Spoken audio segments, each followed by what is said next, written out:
Well, hi there, it's Tim, your living sky guy from the Paris of the Prairies, beautiful Saskatoon, or more correctly put, the backyard of my lovely home in beautiful Saskatoon. And what am I doing right now? Well, I'm taking a look at the moon. So why am I looking at the moon? Well, give you a little history lesson. I've had an interest, I guess, in astronomy since I was 13 years old. For a couple of years, I hung around with a group of guys in the Lower Mainland who had a small little astronomy group in Maple Ridge, British Columbia, and learned a little bit from them, but I sort of drifted away from astronomy when I was about 15, concentrated more in photography. But as I got older, went to school, went to college, got out in the workforce, got married, started having kids, all that sort of stuff. As my kids were growing up, anytime we were anywhere where there were the stars, I shared what little knowledge I had with them. Fast forward 20 some years later, and the kids are all growing up, starting to move out of the house, and 6 years ago I get from my oldest child a gift. And that gift was a membership to the Royal Astronomical Society of Canada, saying, "Dad, you've always been interested in space and astronomy. Time to go have some fun with it." And that's what I did. Now, when I first went to my first meeting at the RASC in the Saskatoon Centre, I had a goal, basically to try to learn more about the night sky. Well, I sort of jumped in with what I knew, which was photography, and really sort of worked on my astrophotography, and did it more from an artistic as opposed to a scientific bent. And that's sort of what sort of derailed me from learning more about the night sky, but as opposed to learning more about how to photograph the night sky. Now, one of the advantages of being a member of the RASC, and there are many advantages, is every year you get one of these in the mail. It's the Observer's Handbook. And this little booklet is about 300 pages long with an amazing amount of information, which for 5 years I really did nothing with aside from saying, "Ooh, the Observer's Handbook's here." Put it on the shelf, walked away. Well, about a couple of years ago, I picked up this little telescope here, and the only thing I've ever done with this telescope is put a camera on the back end of it and used it for deep sky shooting. So I decided about a month ago, maybe I should start to actually do something with the telescope aside from that. But that sort of was a maybe thing.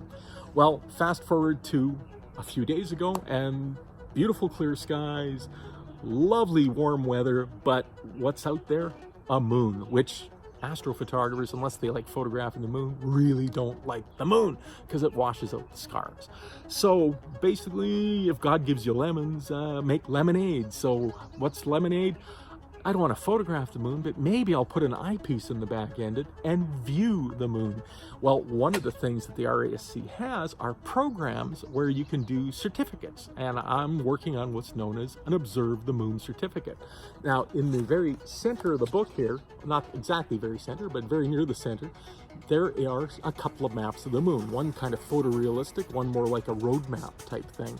And listed on there are 100 lunar features. The Observe the Moon certificate, if you're using a telescope, basically says find those 100 features in the moon. Once you get those and get some verification from someone who trusts you and says, yeah, he did it, they will give you a certificate and a lovely little pin.